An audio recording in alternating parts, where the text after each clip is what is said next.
Welcome to Oklahoma Gardening. Summer may be hot, but there's no reason that it has to be a dreary time in your yard. There are plenty of ways that you can bring color to your yard throughout the summer season. In traveling around the state, we found a wonderful garden here that's full of perennials and annuals. It belongs to one of our Tulsa County Master Gardeners, and her name is Sylvia Martin. She's put in years of work on this garden, and we'd like to share it with you today, give you an idea of some things that you can do in your own home garden to give it some color this summer. Now, first of all, if you're thinking about a perennial garden, you always want to have some kind of a backdrop in mind. Back in here, Sylvia has planted some hardy ferns. And as you can see, they give a nice backdrop to some of the summer color that we have around us. Now, when we think about planting ferns in the garden, first of all, they need to be in shade.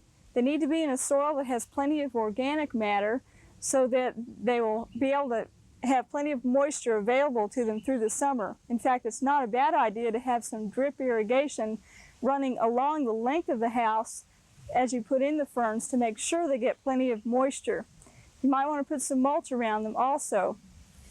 Now, if you have a Boston fern, which is an indoor house plant, it's fine to bring that out into the garden just for the summer, but it is not hardy.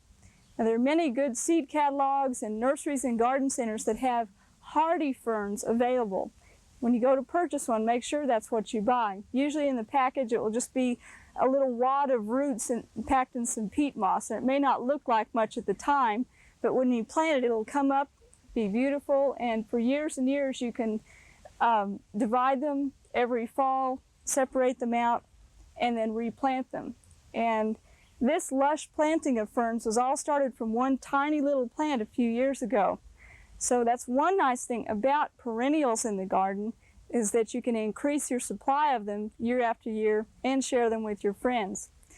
Now, this is one that we consider somewhat of a perennial. This is gladiolus, and although we've talked about growing it as a cut flower, there are some parts of Oklahoma that lend itself well to growing this as a perennial, just to have in the garden as a tall backdrop.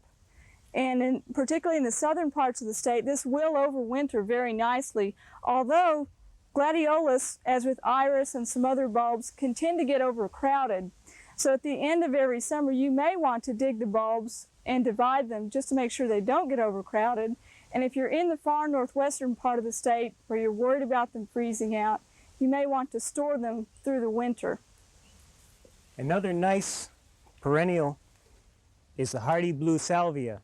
It's a tall plant. Now, when you're putting in these perennials in your garden, remember to be certain of what you're buying and what height it is. As you notice, we've got low-growing plants in front, building up to some taller plants in the back. You don't want to plant the hardy salvia such as this in the front because it will block the view of the other flowers that are behind it. But it makes an excellent plant for the middle or the back of the garden. It has nice blue, bluish purple flowers in midsummer when very often you can't get very many flowers that are in this blue shade. Another plant back here, perennial, is the columbine. And you'll notice it's not blooming now. It's more of a late spring blooming plant. They are very, very attractive flowers. They do need some shade. They don't like the very hot sun, so be certain to plant the columbine in a shady location. You might want to bear in mind when you're selecting perennials is that not all of them stay flowering all summer long. The columbine has come and gone, and Sylvia has planted in here some balsam. And although it is an annual, one nice thing about it is that it reseeds itself every year. So she has plants coming up in the garden. It's a member of the impatiens family and gives some height behind the columbine and a little bit of extra color. One other plant here is the foxglove. And although it's just foliage this summer, it will have some blooms later on. It is a biennial. It's not an annual that we replace every year. It's a biennial growing on a 2-year cycle. The first year you'll have all foliage, and the next year you'll have tall, beautiful spikes of color. Over here, we do have some annuals that were used to fill in for color. This is verbena. If you've ever gone walking out in pastures in Oklahoma, you've probably seen its relative, which is wild verbena. It's kind of a purple or magenta color. But the verbena that you buy in the garden center in spring can come in a riot of colors. Deep, deep purples, clear white, or a vibrant red such as this to give a spot of color in the garden. And it is very hardy, will do well in many parts of the garden. It's a tough plant, and it's one that you might want to try. Well, we've got a few other perennials that are shade tolerant that will give you some nice foliage backdrop through the summer. So let's take a look at those. This is ground phlox. It's a hardy perennial, stays low growing, makes nice compact mounds. It blooms early in the spring, and by now in the summer it isn't showing any flower color, but as you can see it has a nice green color and an interesting foliage. Now another low growing perennial plant is the pinks, which are right here. Again, you can see where these have just gone by in their bloom, but they have a very nice, attractive, glossy gray foliage. It's a different texture from the phlox, but again, even though the blooming period is past, it has good interest for foliage plants. Another low-growing plant is the ajuga back here. Again, not in bloom, but it's a low-growing perennial, which again has a nice dark green foliage, good foliage interest, and as you can see between these three plants, makes good contrast against each other, both in different colors and in their texture. One of the most varied perennials that you could plant in the shade is the hosta. It's mostly grown for its foliage, although it does put out a large spike of flowers that are somewhat showy later in the season. Now the hosta comes in many, many shapes and sizes, all the way from a very short one to one of the very large types. It can be either light green, such as this, or a rich blue-green, also variegated foliage that's creamy white and green. Hosta is something you must try, particularly if you have a shady place in the garden. Now slugs do like to feed on it, so be prepared to battle those. But it really is an excellent perennial. You can divide this after a few years like the ferns and spread them out and fill in a place as a nice backdrop for other plants. Now this is another foliage type perennial that can be used very successfully as a ground cover. It will give you bright tones in a shady place. This is called bishop's weed. Some people call it snow on the mountain. Others call it gout weed. Now this is one point to remind you that with perennials, very often they have very many common names. And so it's a good idea to get to know them by their Latin name as well. If you're not familiar with some perennials, of course we suggest that you start out by just growing some and getting to know them that way. If you want to study up on them, you might go to your public library. They have a lot of good books on perennials, and if you go there and look them over, you might pick a book out that you like particularly and then just invest in that one, because you can spend a lot of money buying books on perennials trying to build up a good library on them for yourself. And this other one is called lamb's ear, and I wish you could feel the leaf of this. It's very, very soft and fuzzy. In colonial times, in fact, people used to cut these off and tie them around their finger if they got a cut. And some people call this the colonial band-aid plant. But lamb's ear is a beautiful little perennial. It will spread out very nice and soft. It does have a magenta pink flower that grows up on a spike, but that's not the most showy part of it. The best part is the fuzzy foliage and the light silvery color. Now this is one perennial that will grow in either shade or sun. And it's a good time to show you some things that are more sun tolerant to give you some more bright color in the garden. So let's go look at some more lamb's ears and some other things that will grow in the full sun.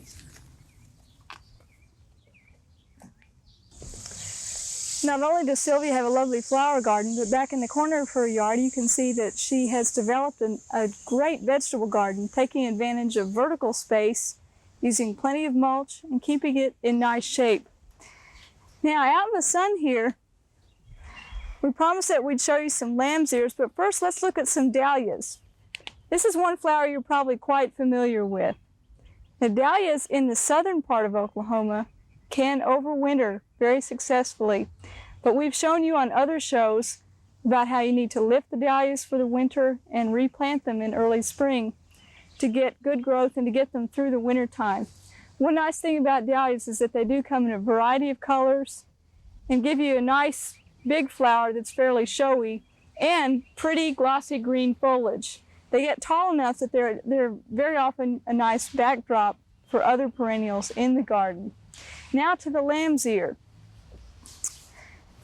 You can see out in full sun that it even spreads out even more.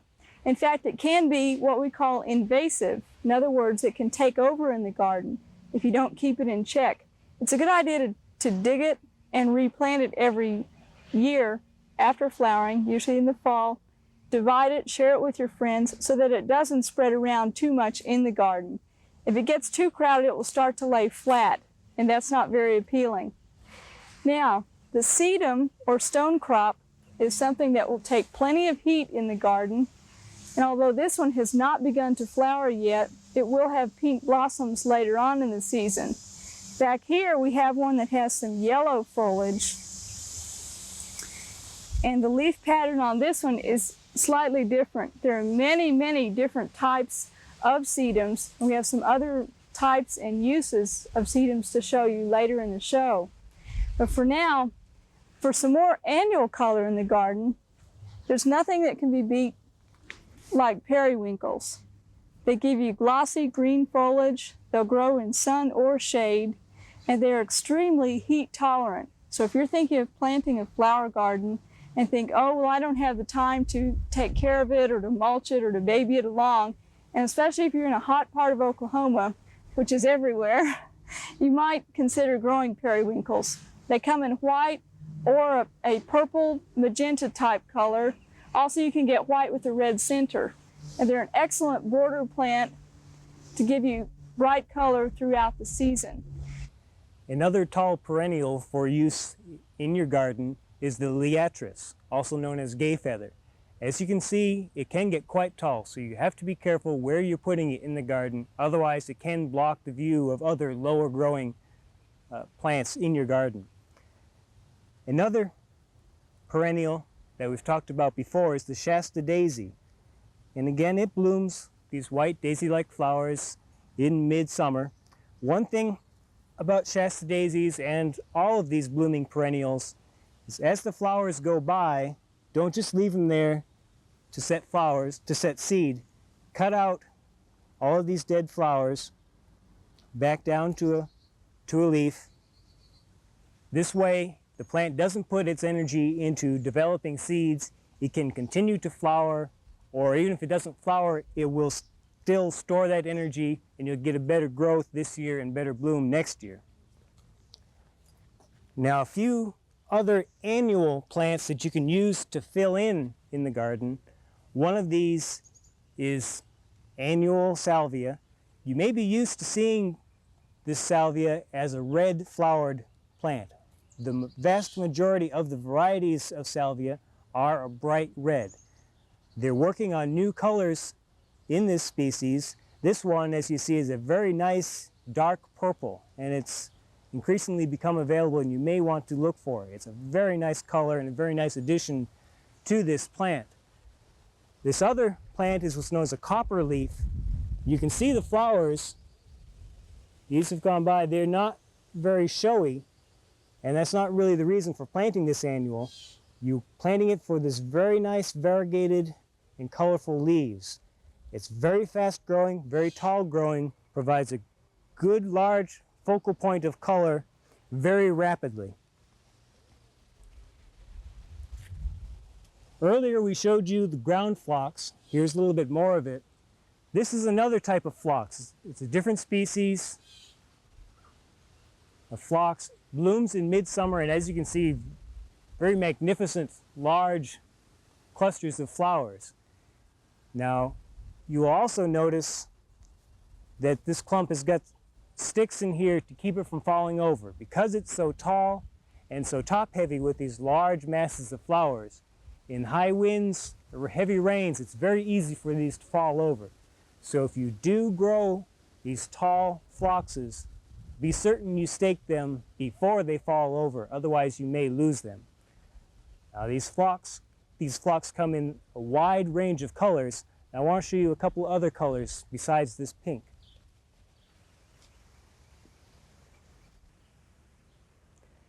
Here's another phlox. You see it's a slightly different shade of pink. You'll also notice that the height is very much different. When you're buying phlox, be certain to find out in advance what height they're going to be, because there's a wide range from very small, such as this light pink phlox over here, up to 5 or 6 feet, such as this one. And if you're trying to fit it into a certain spot in your garden, where this one goes, this one would not be suitable. So besides color, you also need to be aware of height with your phlox. Now, if you don't want all pink phlox in the garden, you might try a white one. It's hard sometimes in the dead of summer to get a splash of bright white color at a height such as this, so you might try the white phlox. Now, when you're selecting perennials, of course, bear in mind their timing of flowering. Many good perennials books have helpful charts on this to help you plan your garden, but a little experience goes a long way as well. A good example is over here. This is pyrethrum, or painted daisy, a member of the chrysanthemum flower family that is actually harvested for the chemical insecticide pyrethrum. It's already gone by, its flowers have been cut back. A flower that's just going by is the campanula. Some people call them harebells. It's a nice purple color, but the flowers are almost gone. So we filled in here with some annuals. This is red salvia. So you can see a prime example here of the importance of planting your garden so that you don't have one shot of color all at once and then just bare foliage the rest of the summer. Some other plants that you can use to fill in spots in your garden. Here's one. It's oxalis, sometimes known as shamrock because of the shape of the leaf. It really isn't a shamrock, but because of that shape, that's what its common name is often called. And it has very nice pink flowers, and it will bloom all the way through the summer. So it's a very nice filler plant to give color throughout the season from one plant. Another annual plant is the alyssum back here. This was started from seed this year, and it will last only this year, but it will bloom almost continuously with this very nice white color. It stays low, and it will fill in bare spots. It also comes in a purple shade as well as this white. Another valuable filling in plant is the portulaca. Comes in several colors, the red, the yellow. Up here we have an orange. It's nice because it tolerates the heat very well, and it can grow and thrive in hot, dry, very poor soil and still give a good display. Here we have hens and chickens. It's a succulent, like the sedums, though it is a different plant. As you can see, the way it gets its name, it starts out with the main plant, and then it sends off little offshoots, and little offshoots come off of that. And so eventually it fills in a very solid cover. This is a perennial, and it will grow from year to year, and it will just keep getting larger and larger. Back here we have another sedum with yellow flowers. And further over, we have another low-growing sedum. You can see the similarity in leaf shape, but difference in growth habit, and it has these pink flowers rather than the yellow. Here's yet another type of sedum that has broader leaves, lighter color green, and it has a spray of pink flowers at the top, a very light pink. So as you can see, there's a wide array of sedums to choose from to give you different textures and colors in the garden. Now, another plant that's very tough in the heat is Rudbeckia. Some people call them black-eyed Susans. You may have seen these by the side of the road. However, we recommend if you see them by the side of the highway that you leave them there for others to enjoy.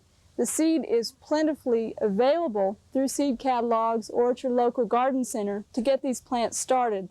They are very tough in the garden, very, very heat tolerant. Another plant that's very heat tolerant is the Coreopsis.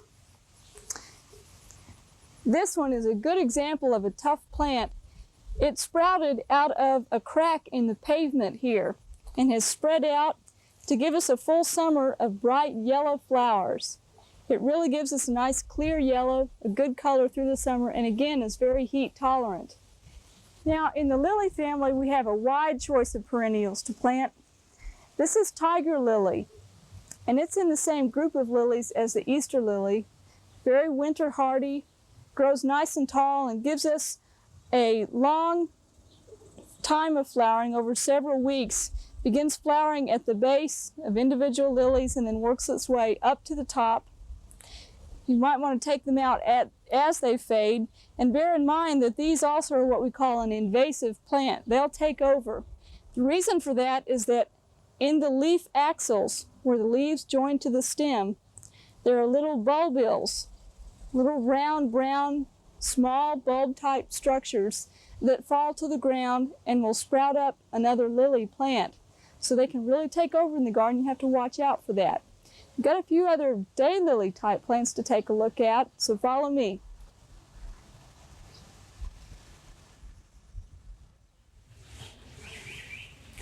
Daylilies are among the toughest perennials that you could possibly grow in your garden. You've probably seen them growing wild along the roadsides of Oklahoma, so that tells you that they can really take a lot of tough weather and poor soil conditions.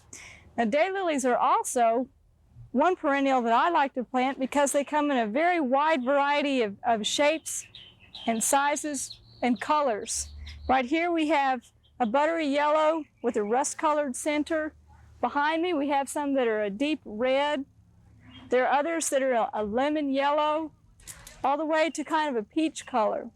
So they're very, very pretty plants, give you a nice large flower for the garden, and they make a good backdrop, or if you just have a very narrow garden, they make a good border plant along a narrow strip, because once the flowers are through blooming, you have nice, fairly dark green foliage to give you color along the sidewalk edge. They do need to be thinned from time to time, as with iris, because they do get overcrowded.